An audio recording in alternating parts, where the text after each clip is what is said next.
Okay so start करते हैं आज के डिस्कशन से। So this is day 2 of PD 365 discussion of international relations. So इसमें नेक्स्ट टॉपिक देखते हैं G20।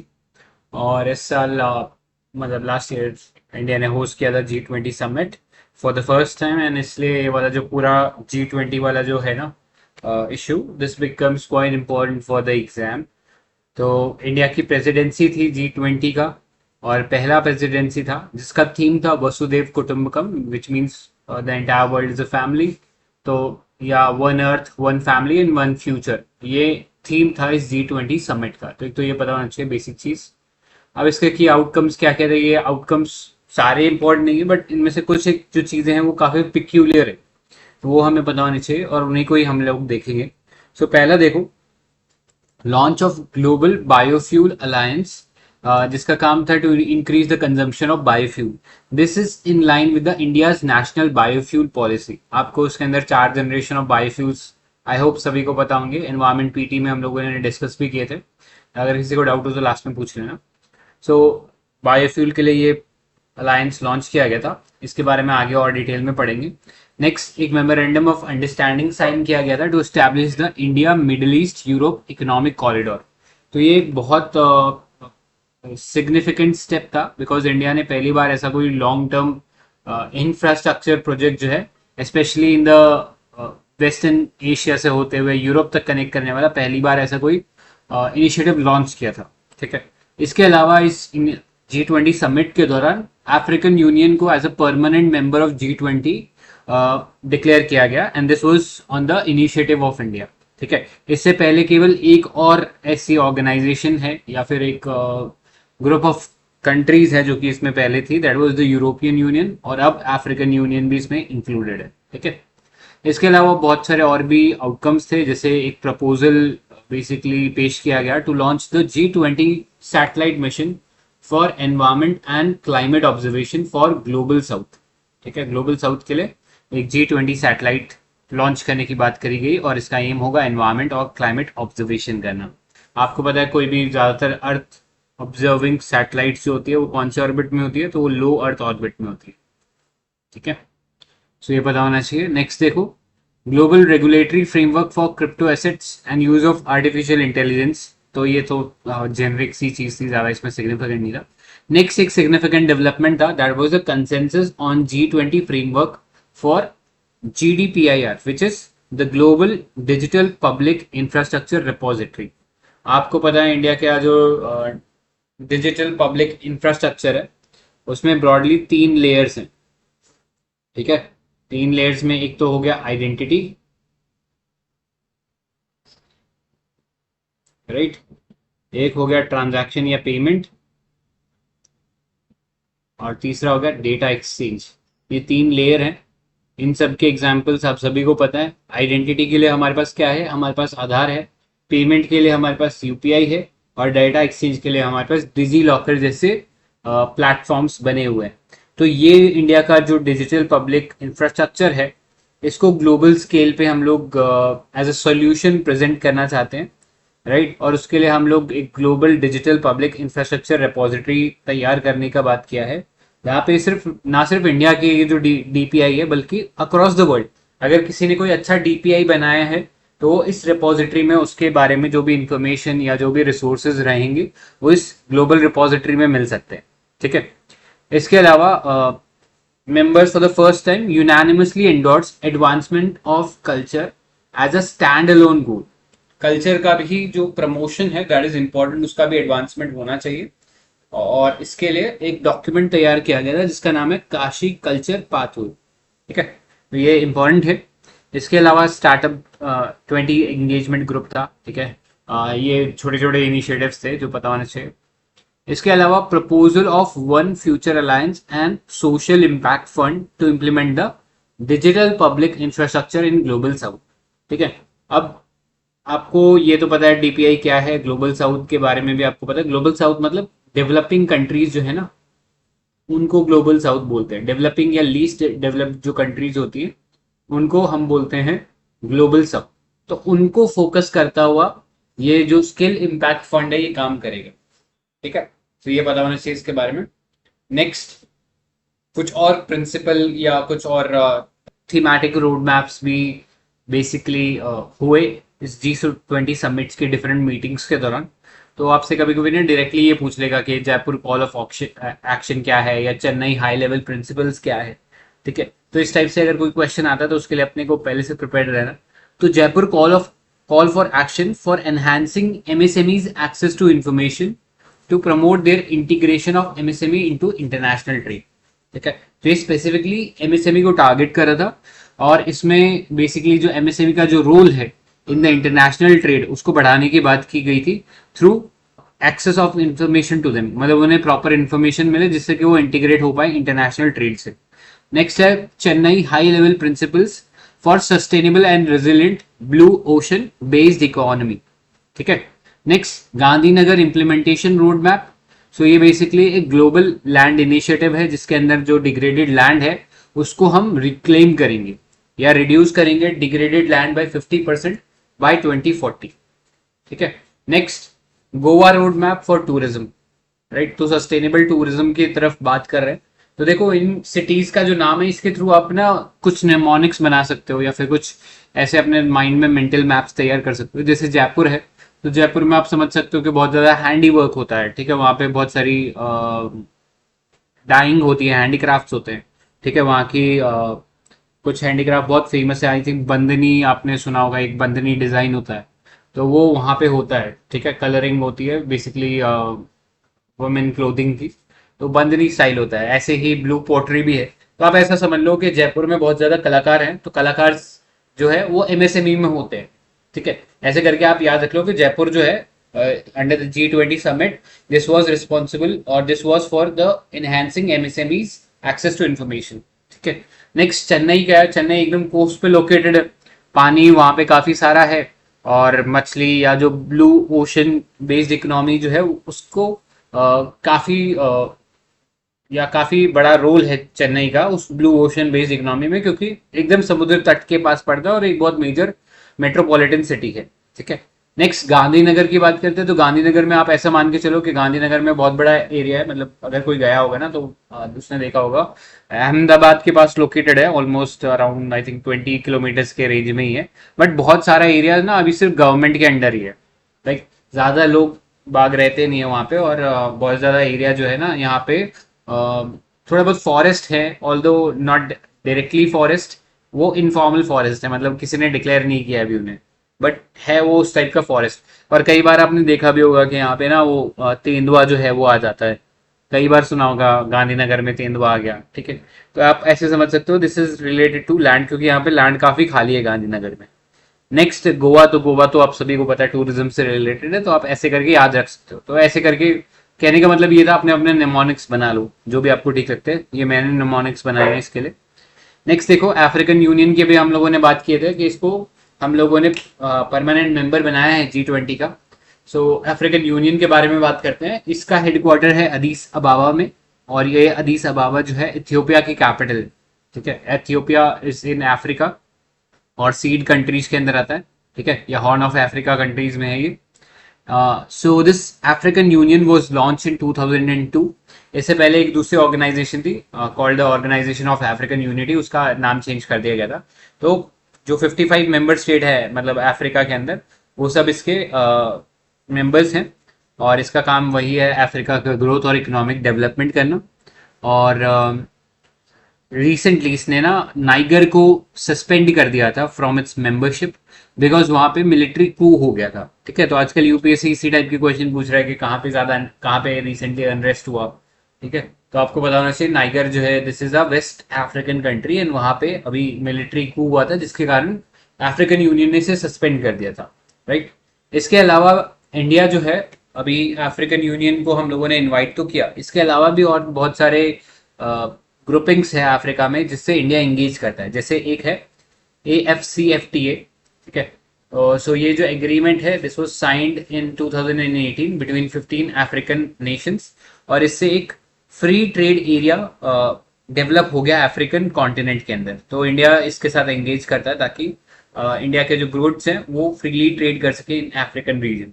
इसके अलावा South African customs union SACU नाम से ये ऑर्गेनाइजेशन है, this has been in news recently, ठीक है, बहुत सारे रीजंस की वजह से रिसेंटली न्यूज में रहा है साकू, तो इसके बारे में बताना चाहिए। कस्टम यूनियन है of 5 countries of the South African reason.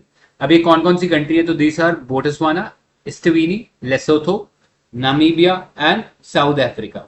तो मैप थोड़ा सा दिखा देता हूँ आपको, ये मैप आप देख सकते हो, क्लियरली विजिबल है ये मैप यहाँ पे।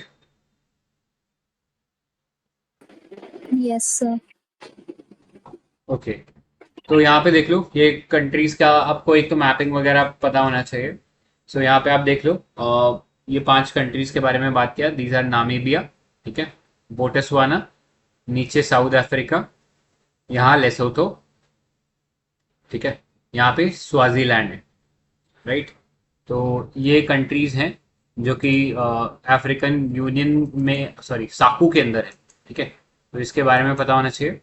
और लेसोथो जो है वो एक लैंडलॉक कंट्री है, ठीक है, मतलब ऑलमोस्ट पूरा ये साउथ अफ्रीका से कवर्ड है, ठीक है। तो यूपीएससी ऐसा भी पूछ लेता है लैंडलॉक कंट्रीज कौन सा है, तो यहाँ पे लेसोथो आप देख सकते हो इज अ लैंडलॉक कंट्री। ऊपर स्वाजीलैंड भी एक लैंडलॉक कंट्री है, ठीक है, बट वो किसी और कंट्री से भी बॉर्डर टच करता है, राइट। ऊपर आपको एक और कंट्री मिल जाएगा, I guess this country is probably Mozambique. Right, correct. तो ऊपर जो है ये मोजाम्बिक है यहाँ पे मैप में,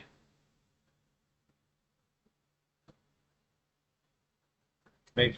ये जो स्वाजीलैंड है ना, इसी को ही एस्टवीनी भी बोलते हैं, तो कंफ्यूज मत हो ना। एस्टवीनी जो हम लोगों ने पढ़ा ना, स्वाजीलैंड और एस्टवीनी ये एक ही कंट्री का नाम है, ठीक है। सो थोड़ा बहुत मैपिंग पता होना चाहिए, और थोड़े बेसिक फैक्ट्स जैसे ये कौन सा लैंडलॉक है, कौन सा लैंडलॉक नहीं है, इसके बारे में भी आइडिया होना चाहिए। जैसे अगर मैं बात करूँ डबली लैंडलॉक कंट्री को, बता सकते हो वर्ल्ड के अंदर doubly landlocked country, anyone? Uzbekistan. Correct, Uzbekistan है। क्या?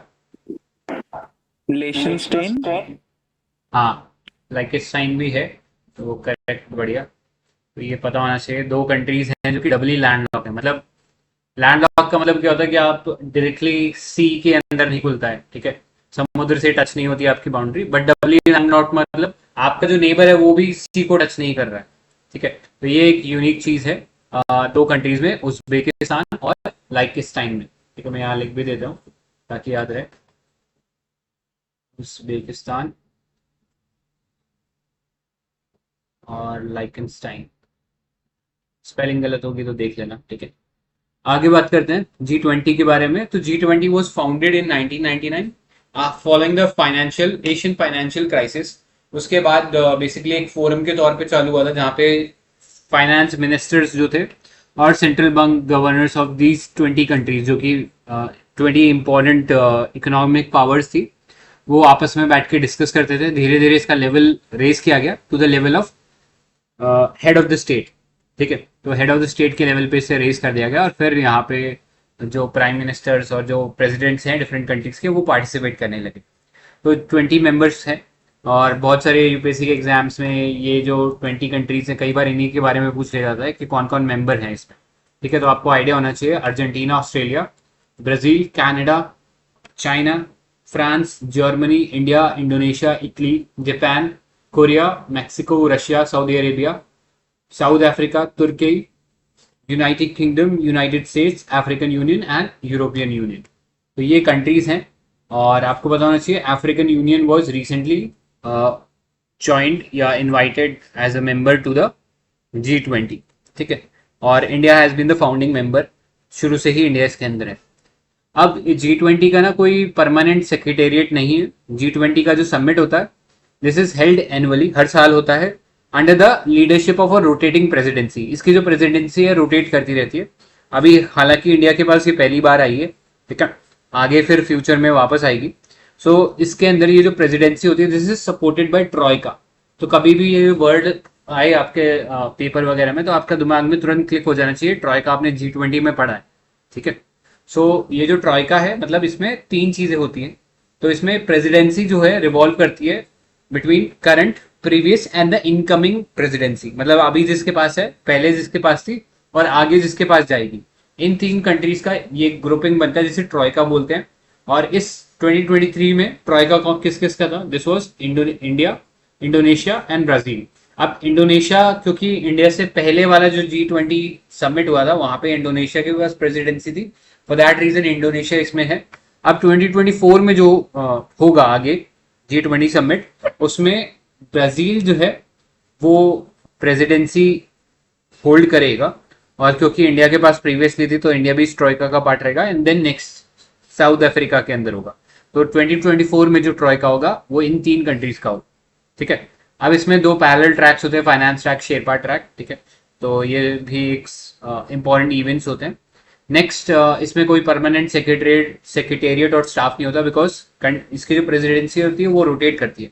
फिर वो जो कंट्री होती है जिसके अंदर ये प्रेसिडेंसी है वो एजेंडा सेट करती है कि क्या हमें बेसिकली इनिशिएटिव लेना है। ठीक है, आगे चलते हैं। नेक्स्ट देखो, अभी हम लोगों ने बात किया था कुछ इंपॉर्टेंट इनिशिएटिव जो कि G20 के दौरान लॉन्च हुए, जिसमें से पहला हम लोगों ने देखा था ग्लोबल बायोफ्यूल अलायंस का। तो ये इंडिया ने लॉन्च किया, for that reason this becomes important. और इसमें इंडिया के साथ साथ Singapore, Bangladesh, Italy, US, Brazil, Argentina, Mauritius and UAE भी पार्टनर कर रहे हैं। और इसका काम यही है कि हम बायोफ्यूल का जो अपटेक है या जो उसका अडॉप्शन है उसको बढ़ाएं। ठीक है। अब इंडिया के अंदर आपको पहले से हम लोगों ने डिस्कस किया था कि एक तो हमारा इथेनॉल ब्लेंडिंग प्रोग्राम चल रहा है, बायोफ्यूल पॉलिसी चल रहा है, कुछ गवर्नमेंट की स्कीम चल रही है जैसे पीएम जीवन योजना, सतत योजना, गोवर्धन स्कीम। तो ये सारी स्कीम बायोफ्यूल से रिलेटेड है और इन स्कीम्स को एक्स्ट्रापोलेट किया जाएगा फॉर दीज कंट्रीज, या ग्लोबल बायोफ्यूल अलायंस में जो जो कंट्री ज्वाइन करेंगी उनको एज अ रिसोर्स के तौर पे ये जो स्कीम्स है, ये जो इनिशिएटिव्स हैं, इनके बारे में नॉलेज प्रोवाइड किया जाएगा। ठीक है। नेक्स्ट, और भी कंट्रीज है तो आपको पता होना चाहिए 7 तो G20 कंट्रीज थी जिन्होंने इसमें पार्टिसिपेट किया। Argentina, Brazil, USA, India, Italy, south Africa. इसके अलावा 4 G20 कंट्रीज भी, 4 G20 इनवाइटी कंट्री, मतलब they were not the member but they were invited to the summit. तो बांग्लादेश, सिंगापुर, मॉरिशस, यूएई। अब देखो इन सब के नाम तो याद नहीं रहेंगे, बस आपको एक रफ आइडिया होना चाहिए कि इसमें मेंबर्स कौन कौन थे। तो अगर आप सिर्फ ग्रुपिंग के तौर पे भी याद रख सकते हो तो इट्स डिसेंट। ठीक है। आपको बताना चाहिए G20 में मेंबर थे, G20 इनवाइटीज भी मेंबर थे और नॉन G20 कंट्रीज भी मेंबर थे। इसके साथ साथ यहाँ पे 12 इंटरनेशनल ऑर्गेनाइजेशन भी इसमें पार्टिसिपेट की। ठीक है। तो अगेन नाम याद रखना इंपॉर्टेंट नहीं, बस ये आइडिया होना चाहिए कि हाँ G20 के अलावा भी इसमें मेंबर्स इसमें ज्वाइन किए थे। ठीक है, आगे चलते हैं। नेक्स्ट बात करते हैं एक बहुत ही इंपॉर्टेंट इंफ्रास्ट्रक्चर प्रोजेक्ट्स जो कि काफ़ी लाइमलाइट में रहा था G20 के दौरान। अब तो ज़्यादा बात हो नहीं रही because of the Israel Palestine war. ठीक है, अब तो ये कोल्ड उसमें चला गया स्टोरेज में।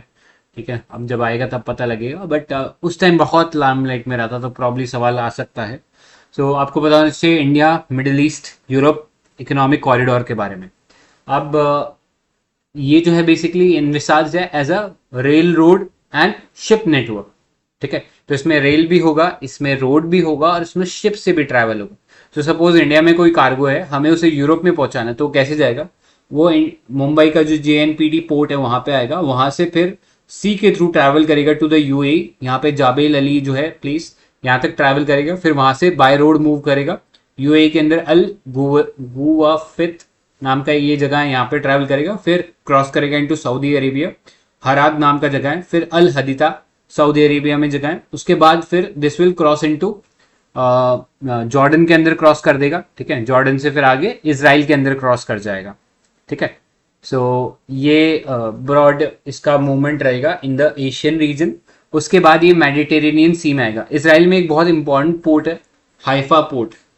ठीक है, हाइफा पोर्ट आपको बताना चाहिए इंडिया और इसराइल रिलेशन का एक बहुत सिग्निफिकेंट पॉइंट है हाइफा के अंदर, बिकॉज जो वर्ल्ड वॉर था उस दौरान इंडियन फोर्सेस ने हाइफा पोर्ट के अंदर लड़ाई जो थी उसमें पार्टिसिपेट किया और उस जगह को फ्री करवाया था। ठीक है, फॉर द ब्रिटिशर्स या ब्रिटिश इंडिया की तरफ से उसे जीता था। और इसलिए एक लॉन्ग स्टैंडिंग रिलेशन है हाइफा और या इसराइल और इंडिया के बीच में अबाउट दिस हाइफा रीजन। और अभी रिसेंटली अडानी जो ग्रुप है उसने वहाँ पे पोर्ट जो है वो भी लीज पर लिया है। ठीक है, हाइफा के अंदर।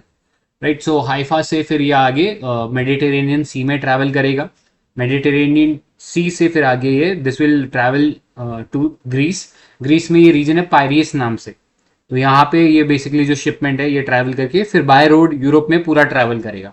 तो ग्रीस जो है that will act as the gateway for the Europe with respect to this Indian Middle East Europe economic corridor. ठीक है। सो ये लोकेशन एक तो पता होना चाहिए कौन कौन सी कंट्रीज के थ्रू जाएगा। तो जैसे हम लोगों ने बात किया इंडिया, इसको एमओयू जो है इसके लिए साइन हुआ between India, US, Saudi Arabia, European Union, UAE, France, Germany and Italy. इन कंट्रीज के बीच में एमओयू साइन हुआ है और this is a rail road ship to rail network. ठीक है। सो आई गेस इसमें सारा जो चीज़ें क्लियर हो गया होगा। तो इसमें इंडिया से अरेबियन गल्फ और अरेबियन गल्फ से फिर आगे यूरोप के अंदर जाएगा। Right. So these are some of the things that you should know about this India Middle East Europe economic corridor. इतने पार्ट में कोई एडिशन है तो बताइए। ओके फिर आगे चलते हैं। नेक्स्ट देखो कुछ की other initiative, other information related to this initiative particularly. तो एक प्रोजेक्ट चालू हुआ था partnership for global infrastructure investment, PGII। ये जो इनिशिएटिव था this was launch in 2021 during the G7 summit in the UK. And ये जो इनिशिएटिव था this was seen as a counter balance और seen as a counter to the China's belt and road initiative. तो इसके under China का जो belt and road initiative है जो यूरोप के अक्रॉस से ट्रैवल कर रहा था उसको टैकल करने के लिए, उसको काउंटर करने के लिए ये जो इनिशिएटिव है ये लॉन्च किया गया था। इसके अंदर इंफ्रास्ट्रक्चर को डेवलप किया जाएगा इन द यूरोपियन रीजन। तो ये भी कहीं ना कहीं जो इंडिया का मिडिल ईस्ट यूरोप कॉरिडोर है, इकोनॉमिक कॉरिडोर, उसको ये इनिशिएटिव सपोर्ट करेगा। ठीक है। नेक्स्ट ग्लोबल साउथ, तो ये बता दिया था मैंने ऑलरेडी। और ये एक ब्रेंट रिपोर्ट था 1980s का। उसमें पहली बार ये जो डिवीजन है, ऐसा कोई हाइपोथेटिकल मतलब ये हाइपोथेटिकल कॉन्सेप्ट नहीं था, ऐसे कोई फिजिकल लाइन नहीं बनी हुई नॉर्थ एंड साउथ कंट्रीज के बीच में। This was based on the division of GDP and standard of living and कितना टेक्नोलॉजिकल एडवांसमेंट है। तो उसमें पाया गया कि ये जो ब्रेंट लाइन की जो नीचे कंट्रीज हैं ये सारी डेवलपिंग कंट्रीज हैं और लीस्ट डेवलपिंग कंट्रीज में भी आती हैं। और यहाँ पे जो स्टैंडर्ड ऑफ लिविंग है या जो पर कैपिटा इनकम है उतने अच्छे नहीं है, इसलिए इसे ग्लोबल साउथ बोलते हैं। और generally it is synonymous with poverty. ठीक है। सो ये चीज़ें पता होनी चाहिए। आगे चलते हैं, कुछ और इनिशिएटिव देखते हैं G20 के। एक इनिशिएटिव था महर्षि नाम से, which was millets and other ancient grains international research initiative. तो इसमें G20 के जो मीटिंग हुई of the chief agriculture scientist, तो G20 के जो भी मेंबर स्टेट्स हैं उनके जो चीफ एग्रीकल्चर साइंटिस्ट हैं उन्होंने इसमें पार्टिसिपेट किया। और इसका थीम था sustainable agriculture and food system for healthy people and planet. तो उन्होंने यूनानिमसली सपोर्ट किया महर्षि को। अभी ये जो महर्षि है इसका सेक्रेटेरिएट होगा in the Indian institute of millet research. अभी ये याद रख लेना, घोट के पी जाओ कि Indian institute of millet research कहाँ है, दिस इज इन हैदराबाद। इसके अलावा इसे टेक्निकल सपोर्ट मिलेगा ICRI set and CGIAR centres. ठीक है। इनके बारे में हम लोग एनवायरमेंट में ऑलरेडी पढ़ चुके हैं। राइट। सो ये था महर्षि के बारे में। और एक हमारा स्कीम भी चल रहा है श्री अन्न करके, वो भी मिलेट से ही रिलेटेड है। तो ये सारी चीज़ें पता होनी चाहिए। आगे चलते हैं बिजनेस 20। तो ये बेसिकली बिजनेस जो एंटिटीज़ होती हैं या बिजनेस लीडर्स जो होते हैं G20 कंट्रीज़ के जो मेंबर नेशंस होते हैं उनके जो बिजनेसमैन होते हैं वो पार्टिसिपेट करते हैं इसमें। ठीक है। तो बिजनेस लीडर की मीटिंग होती है, इससे ज़्यादा कोई काम का नहीं। नेक्स्ट देखो global initiative on digital health. So WHO and the G20 India presidency, मतलब G20 और क्योंकि इंडिया ने होस्ट कर रहा था इंडिया, तो India was the president and WHO ने मिलकर अनाउंस किया global initiative on the digital health. और इसका काम है कुछ हेल्थ जो प्रायोरिटी है उसको फोकस करना। ठीक है। तो ये बेसिकली एक प्लेटफॉर्म रहेगा जहाँ पे डिजिटल गुड्स और नॉलेज जो है विद रिगार्ड्स टू हेल्थ वो शेयर किया जाएगा between the countries of G20 and other countries also. तो एक इंटरनेशनल कॉपरेशन बनेगा इससे। और ये जो global initiative on digital health है this will operate as the WHO manage network जो कि सपोर्ट करेगा implementation of global strategy on digital health. तो ये WHO का जो स्ट्रैटेजी है उसे इम्प्लीमेंट करने में हेल्प करेगा। और ये जो स्ट्रैटेजी है इसका टाइमलाइन है 2020 टू 2025। ठीक है। सो ये पता होना चाहिए इनिशिएटिव के बारे में। बस इतना याद रखना, this was initiative of WHO along with G20 India presidency. आगे चलते हैं। अब ये वाला फेवर वाला जो है this is not very significant, इसमें कुछ ज़्यादा डिटेल नहीं थी, तो आगे चलते हैं। नेक्स्ट देखो, India Indonesia economic financial dialogue. तो G20 के जो फाइनेंस मिनिस्टर की जो मीटिंग हुई थी उसके साइडलाइंस पे इंडिया और इंडोनेशिया के बीच में ये एक फाइनेंशियल डायलॉग भी हुआ। इसके बारे में एक चीज़ आपको पता होनी चाहिए, जो एशियन ब्लॉक है, आसियान के बारे में अभी हम लोग पढ़ेंगे भी। 10 countries, 10 south east Asian countries का ये एक ग्रुपिंग है। उसके अंदर सबसे ज़्यादा ट्रेड इंडिया जो कर रहा है दैट इज़ विद इंडोनेशिया। ठीक है, तो आपको पता होना चाहिए ट्रेड भी किस चीज़ में कर रहा है। सबसे इंपॉर्टेंट ट्रेड है पाम ऑयल का। आपको याद भी होगा पाम ऑयल के रेट बढ़ गए थे एक बार, जब मलेशिया से हम लोगों ने लेना बंद कर दिया था या मलेशिया ने देना बंद कर दिया था। तो इट गोज बोथ वे। ठीक है, उन्होंने देना भी बंद कर दिया, हमने लेना भी बंद कर दिया। तो फिर इंडोनेशिया पे डिपेंडेंसी काफ़ी बढ़ गई थी। इसके अलावा कोल वगैरह जो है वो भी हम इंडोनेशिया से लेते हैं। ठीक है, तो ये सारी चीज़ें पता होनी चाहिए आपको। आगे चलते हैं। नेक्स्ट देखो, BIMSTEC. India has participated in the first ever foreign ministers meeting of the BIMSTEC. BIMSTEC का फुल फॉर्म क्या है? Bay of Bengal initiative for multi sectoral technical and economic cooperation. और ये मीटिंग कहाँ पे हुई? ये बैंकॉक थाईलैंड में हुई। ठीक है, ये मैप में देख सकते हो, these are the countries, member countries of BIMSTEC, starting with India, फिर नेपाल, फिर भूटान, फिर Bangladesh, Myanmar, Thailand and Sri. तो ये सारी कंट्रीज है बिम्स्टेक के अंदर मेंबर्स हैं। और क्योंकि नाम में बे ऑफ बंगाल आ रहा है, इसी के अराउंड सिचुएटेड है। बस इसमें भूटान और जो नेपाल है they are not directly linked to Bay of Bengal but indirectly है। ठीक है, via India, for that reason ये भी कंट्रीज इंक्लूडेड है इसमें। अब ये BIMSTEC was formed as a regional organization in 1997 with the signing of Bangkok Declaration। तो ये याद रखना, बैंकॉक डिक्लेरेशन से चालू हुआ था। इसका सेक्रेटेरिएट कहाँ है? तो इसका secretariat is in Dhaka, Bangladesh. ये अपने को पता होना चाहिए। और करंट मेंबर्स की हम लोगों ने बात कर लिया है। काम क्या है इसका? बेसिकली इस रीजन के अंदर जो डेवलपमेंट है, पीसफुल कोएग्जिस्टेंस है, म्यूचुअल बेनिफिट है, इस सब को प्रमोट किया जाए। जो बिम्स्टेक का चार्टर था this was signed and adopted during the 5th BIMSTEC summit in 2022 which formalised the grouping into an organisation. ठीक है, तो इनिशियली इंडिया का फोकस वाज ऑन सार्क। ठीक है, सार्क, बट सार्क आपको पता है it's a failed initiative, almost failed ही है। इसने ज्यादा कुछ सिग्निफिकेंट अचीव नहीं किया और रीजनल इंटीग्रेशन के नाम पे बिल्कुल जीरो था। तो इंडिया इनिशियली इस पे फोकस कर रहा था, लेकिन जब पाकिस्तान के साथ हमारे रिलेशन काफी ज्यादा खराब हो गए तो फिर सार्क ये जो है ग्रुपिंग ये भी डिफंक्ट हो गया एक तरीके से। ठीक है, नॉन फंक्शनल हो गया। इसलिए अब गवर्नमेंट ऑफ इंडिया जो है अब डिफरेंट इनिशिएटिव्स पे फोकस कर रही है। तो उनमें से एक बिम्स्टेक भी है, बट बिम्स्टेक भी अगेन एक डेड हॉर्स जैसा ही है, ज्यादा कुछ इसमें भी फ्रूटफुल नहीं निकला है। ठीक है, तो इस सेंस में हम रीजनल इंटीग्रेशन में काफी पीछे हैं, बिकॉज हमारा कोई एक रोबस्ट कोई रीजनल ऑर्गेनाइजेशन अभी तक हम लोग डेवलप नहीं कर पाए। ठीक है, सो आगे चलते हैं। नेक्स्ट देखो, आसियान के बारे में हम लोग बात करते हैं। तो अभी recently prime minister of India attended the 20th ASEAN India summit in Jakarta, Indonesia. ठीक है, सो यहाँ पे आप इस आसियान कंट्रीज देख सकते हो, these are 10 ASEAN countries. Mapping थोड़ा सा देख लो, बाउंड्रीज देख लो। तो यहाँ पे है म्यांमार, उसके बाद थाईलैंड है, थाईलैंड के बाद लाओस, लाओस के नीचे कंबोडिया, कंबोडिया के ईस्टर्न साइड में वियतनाम है। ठीक है, फिर नीचे सदर्न साइड में हम जाएंगे तो थाईलैंड से बॉर्डर टच करता है मलेशिया, मलेशिया से बॉर्डर टच करता है सिंगापुर। फिर और साउथ जाएंगे तो इंडोनेशिया, फिर ईस्ट जाएंगे तो ब्रूनई। ब्रूनई छोटा सा कंट्री है यहाँ पे। ठीक है, ये आपको बताना चाहिए। ये वाला आइलैंड को हम क्या बोलते हैं, कोई बता सकता है? What is this island called? Borneo. Correct, Borneo. और ये वाला क्या है आइलैंड?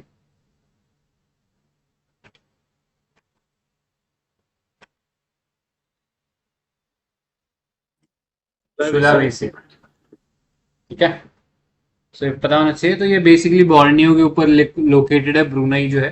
फिर ऊपर नदर्न साइड में जाओगे तो आपको फिलीपींस मिल जाएगा। ठीक है, तो ये कुछ मैपिंग थी जो कि इसके आसियान कंट्रीज के अराउंड आपको बताना चाहिए, काफ़ी हॉट टॉपिक रहता है।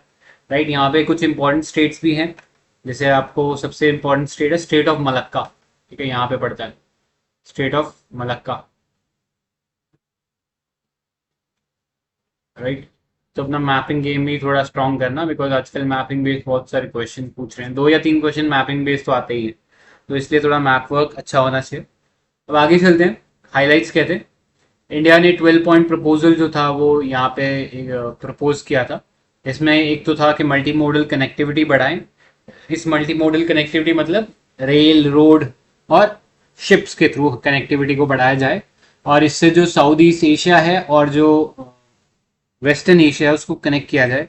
इसके अलावा इंडिया का जो डिजिटल पब्लिक इंफ्रास्ट्रक्चर है इसको शेयर किया जाए with Asian ASEAN partners. And इसके अलावा India ASEAN fund for digital future भी बनाया जाएगा। इससे फाइनेंशियल कनेक्टिविटी और डिजिटल ट्रांसफॉर्मेशन जो है उससे स्टार्ट किया जाएगा। तो these were some of the initiatives which were highlighted during the ASEAN India summit. ASEAN का फॉर्मेशन की बात करें तो this was establish in 1967 with the signing of ASEAN declaration. Again Bangkok declaration ही है, ठीक है। सो धीरे धीरे इसमें मेंबरशिप जो है बढ़ती गई और 10 मेंबर्स का स्टेट है इसके अंदर। अभी सेक्रेटेरिएट की बात करें तो इंडोनेशिया में इसका सेक्रेटेरिएट है, ये अपने को बताना चाहिए। डायलॉग पार्टनर्स काफ़ी सारे हैं, वो हम देख लेंगे थ्रू डिफरेंट इनिशिएटिव्स। अब बहुत सारे इनिशिएटिव इंडिया और आसियान जो है इसमें पार्टिसिपेट करते हैं इनके डिफरेंट इनिशिएटिव्स के अंदर। जैसे ईस्ट एशिया समिट है, आसियान रीजनल फोरम है, ASEAN defence minister meeting ADMM+ meeting है, इसमें भी इंडिया पार्टिसिपेट करता है, राइट। सो ये थोड़े से इनिशिएटिव देख लेते हैं। अभी बात करें तो ट्रेड के टर्म्स में आसियान के साथ हमारी जो रिलेशन है उसकी बात करें तो trade with ASEAN countries account for about 11.3% of India's global trade. And largely ये जो ट्रेड है दिस इज इन डेफिसिट, मतलब आसियान कंट्रीज फायदे में हैं, आसियान की सभी कंट्रीज के साथ हम डेफिसिट में हैं, घाटे में।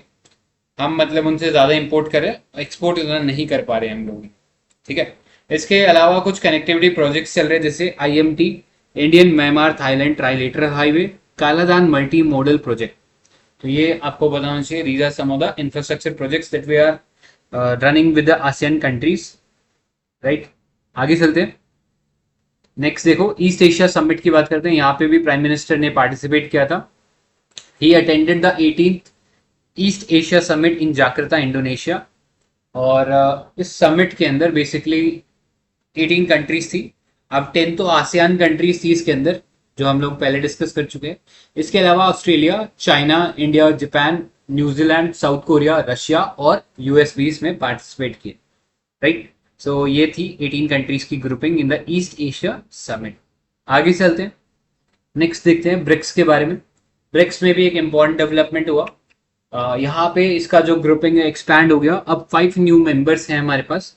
पहले ब्रिक्स में 5 मेंबर्स थे which included Brazil, Russia, India, China and South Africa. अब इन 5 के अलावा 5 और कंट्रीज इसमें ज्वाइन होंगे।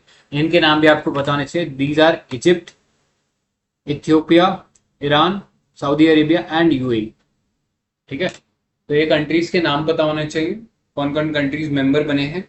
इसके अलावा जोहानिसबर्ग डिक्लेरेशन भी साइन हुआ। जोहानिसबर्ग आपको पता है this is in south Africa, and वहीं पे अभी जो लेटेस्ट समिट हुआ था ब्रिक्स का वो वहीं पे हुआ था, ठीक है।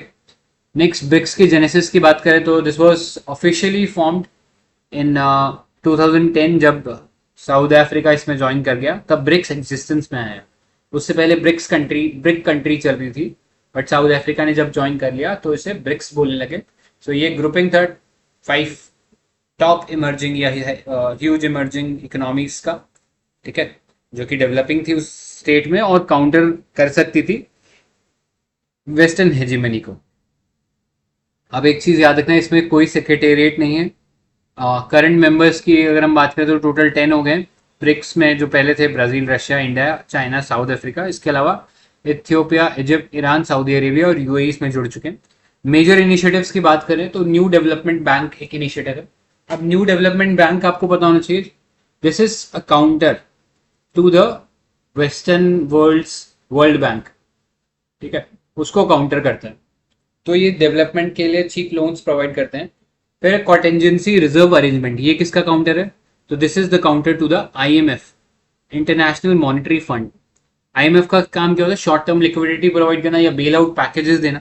जैसे इंडिया एक बार बैलेंस ऑफ पेमेंट क्राइसिस में आ गया था, वैसे में IMF ने आके इंडिया को सेव किया था, ठीक है। तो उस तरीके से हमारा जो ब्रिक्स है उसके अंदर हम लोगों ने एक ऑल्टरनेट बनाया IMF का, that is the contingency reserve arrangement. अब ये इनिशिएटिव्स क्यों बनाया, बिकॉज आपको पता है जो वेस्टर्न वर्ल्ड के जो इंस्टीट्यूशंस है they are trying to promote the western ideology, ठीक है, जो लिबरलिज्म की जो आइडियोलॉजी है उसको प्रमोट करने की कोशिश करें, और उसके नाम पे कई बार कुछ ऐसे इनिशिएटिव जबरदस्ती ऐसी कंट्रीज के ऊपर डाल देते हैं जो इनसे लोन लेते हैं, ठीक है, जो कि उनके अगेंस्ट इंटरेस्ट के खिलाफ होती है, राइट। जैसे उसे एक प्रोग्राम को क्या बोलते हैं, स्ट्रक्चरल एडजस्टमेंट प्रोग्राम बोलते हैं। इंडिया के ऊपर भी डाला गया था 1991 के अंदर जब बैलेंस ऑफ पेमेंट क्राइसिस हुआ था, और उसी से इंडिया के अंदर LPG रिफॉर्म्स भी आए थे, ठीक है। तो ये पता होना चाहिए। आगे चलते हैं, न्यू डेवलपमेंट बैंक के बारे में थोड़ा सा और डिस्कस करते हैं। सो ये जो न्यू डेवलपमेंट बैंक है, this is trying to set up office, regional office at the GIFT city. GIFT city क्या है, कहाँ पे, गुजरात के अंदर है, और यहाँ पे इंडिया का IFSCA भी है, ठीक है, राइट। ये आप सब लोगों को पता ही होगा। और NDB की बात करें तो NDB का हेडक्वार्टर कहाँ पे है, तो NDB का हेडक्वार्टर है शंघाई चाइना के अंदर, और India is the second largest recipient of NDB's financial support, ठीक है। तो ज्यादातर जो ऐसे इंस्टीट्यूशन मिलेंगे ना उसमें से इंडिया का जो लोन है ना वो काफी ज्यादा ही साइड में मिलेगा आपको। यहाँ पे भी इंडिया ने काफी लोन उठा रखा है, in fact we are the second largest loan recipient after China, ठीक है। तो ये पता होना चाहिए। आगे चलते, नेक्स्ट देखो SCO के बारे में, शंघाई कॉपरेशन ऑर्गेनाइजेशन। सो अभी इंडिया ने फर्स्ट एवर चेयरमैनशिप होस्ट किया था of the 23 summit of the SCO summit which was held in a virtual format। मतलब कोई हेड ऑफ स्टेट कहीं पे ट्रैवल नहीं किए, उन लोगों ने अपने अपने जूम स्क्रीन ऑन किया और फिर उससे ये बेसिकली जो मीटिंग था ये हुआ वर्चुअल मैनर के अंदर। So India assumed the rotating lead chairmanship of the SCO at the Samarkand summit in 2022। आप ये बताओ समरखंड ये जो प्लेस है ये कहाँ पे लोकेटेड है, कौन सी कंट्री में, बता सकता है? उज्बेकिस्तान। करेक्ट, उज्बेकिस्तान में है, तो ये पता होना चाहिए इसके बारे में। आगे चलते हैं। अभी इसका जो नेक्स्ट चेयरमैन होगा दैट वुड बी कजाकिस्तान। यहाँ पे आप देख सकते हो, हम लोग बात करते थे डबल ई लैंडलॉक कंट्री की, तो यहाँ पे उज्बेकिस्तान जो है डबल ई लैंडलॉक है, ऑल्दो ये टच कर रहा है कैस्पियन सी को, बट आपको पता है कैस्पियन सी भी एक लैंडलॉक जो है वो सी है, ठीक है। सो ये यहाँ पे देख सकते हो, दिस इज उज्बेकिस्तान, राइट। फिर तजिकिस्तान हो गया, किर्गिस्तान हो गया, कजाकिस्तान हो गया, ठीक है। तो ये सारी कंट्रीज होगी, एंड यहाँ पे एक छोटा सा कंट्री और है तुर्कमेनिस्तान करके, यहाँ पे है तुर्कमेनिस्तान, ये तजिकिस्तान है, ठीक है। तो ये सारी जो कंट्रीज थी इनिशियली मेंबर थी, फिर इंडिया और पाकिस्तान ने भी ज्वाइन किया, and recently Iran also became its member. For that reason SCO is also important, ठीक है। सो अभी रिसेंट जो थीम था इसका that was towards a secure SCO। इस दौरान न्यू दिल्ली डिक्लेरेशन भी डिक्लेयर किया गया, इसके अंदर साइन किया गया कि हम लोग काउंटर करेंगे टेररिस्ट और सेपरेटिस्ट एंड एक्सट्रीमिस्ट एक्टिविटी। इसके अलावा जो भी एग्रेसिव नेशनलिज्म है या डिस्क्रिमिनेशन है, ये जेनोफोबिया है, उसको भी हम लोग इराडिकेट करेंगे, ठीक है। सो इंडिया ने इसके अंदर 5 पिलर्स ऑफ कॉपरेशन दिए, वो पता होने चाहिए। एक तो था स्टार्टअप एंड इनोवेशन, फिर ट्रेडिशनल मेडिसिन, फिर यूथ एम्पावरमेंट, डिजिटल इंक्लूजन और शेयर्ड बुद्धिस्ट हेरिटेज। तो इन कंट्रीज के अलॉन्ग ऑल्दो इसमें डिफरेंट टाइप की एथनिक पॉपुलेशन है, बट बुद्धिज्म जो है एक कॉमन थीम है इन सभी कंट्रीज के अंदर, ठीक है, मोर और लेस। सो इसलिए ये एक शेयर्ड बुद्धिस्ट हेरिटेज जो है ये भी एक लिंक की तरह काम करेगा for promoting the cooperation in these SCO countries. So Iran ने अभी रिसेंटली ज्वाइन किया, अब 9th मेंबर बन गया है ईरान इसका। इसके अलावा काशी, क्योंकि इंडिया का समिट था तो Kashi Varanasi has been declared as a first tourism and cultural capital of SCO, ठीक है। इससे पहले हम लोगों ने काशी जो पाथवे था वो G20 के दौरान भी देखा था, ठीक है। आगे चलते हैं, नेक्स्ट देखो SCO के बारे में कुछ बेसिक फैक्ट्स देखते हैं। तो this was founded at the Shanghai summit in 2001। तब इसमें मेंबर्स सिर्फ रशिया, चाइना, किर्गिस्तान और कजाकिस्तान, ताजिकिस्तान और उज्बेकिस्तान थे। बाद में फिर इंडिया और पाकिस्तान ने एक साथ इसको ज्वाइन किया। इसका हेडक्वार्टर जो है वो बीजिंग चाइना के अंदर लोकेटेड है। काम क्या है, एक तो बॉर्डर इश्यूज को रिजॉल्व करवाना, मिलिट्री कोऑपरेशन को इंक्रीज कराना, काउंटर करना terrorism and cooperation in energy और एजुकेशन एंड ट्रांसपोर्टेशन। तो ये ब्रॉड थीम है। तो इसमें मेजर जो थीम है ना वो काउंटरिंग टेररिज्म और रिजॉल्विंग बॉर्डर डिस्प्यूट एक इंपॉर्टेंट थीम है। ठीक है। सो अभी 3 ऑब्जर्वर स्टेट्स भी हैं, आगे चल के वो शायद इसमें परमानेंट मेंबर्स भी बन सकते हैं। तो this include Belarus, Mongolia and Afghanistan. तो these are the observer state. तो ये पता होना चाहिए। आगे चलते हैं। अब इसके डिफरेंट मीटिंग्स होते हैं। जैसे एक होता है council of head of states.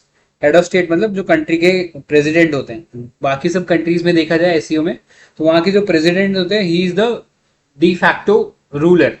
But India में he is not, president is not the de facto. ठीक है, वो केवल डी जोर है। डी फैक्टो कौन है इंडिया में? प्राइम मिनिस्टर है। बट यहाँ पे 2 अलग अलग मीटिंग होती है। हेड ऑफ स्टेट होता है एक तो, और हेड ऑफ गवर्नमेंट होता है। तो इसमें तो पीएम पार्टिसिपेट करते हैं इन कंट्रीज के।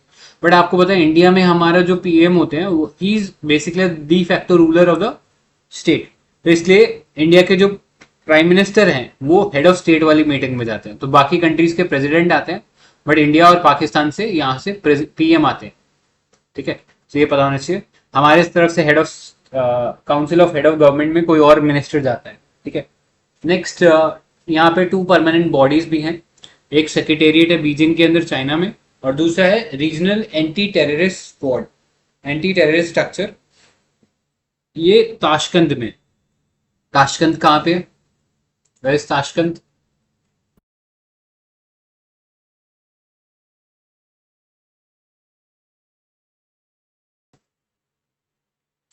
ओके, तो याद रखना ये भी उज्बेकिस्तान में है। ठीक है, तो ये सारी चीजें पता होनी चाहिए। इसके अलावा लैंग्वेजेस, ऑफिशियल लैंग्वेजेस कौन कौन सी है?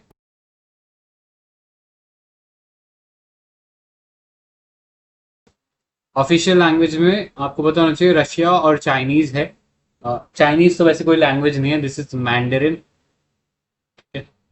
बट सारी वो यही भाषा बोल रहे हैं 99%, तो इसलिए चाइनीज बोल भी दोगे तो कोई गलती नहीं है। और रशियन है। ठीक है। अब इन कंट्रीज का स्पेशली पाकिस्तान और इंडिया का ये इसमें एक आर्ग्यूमेंट था कि यहाँ पे इंग्लिश भी डाल दो ताकि हम भी बेटर कम्युनिकेट कर पाए। ठीक है। सो अभी इंग्लिश बनी नहीं है, बट रशिया और चाइनीज में ऑफिशियल लैंग्वेज है, ये याद रखना। और इसके अलावा एससीओ जो है has been the observer in the UN General Assembly since 2005। तो ये सारी चीजें थी जो इसमें पता होनी चाहिए। इतने पार्ट में कोई एडिशन या कोई डाउट है तो बताइए।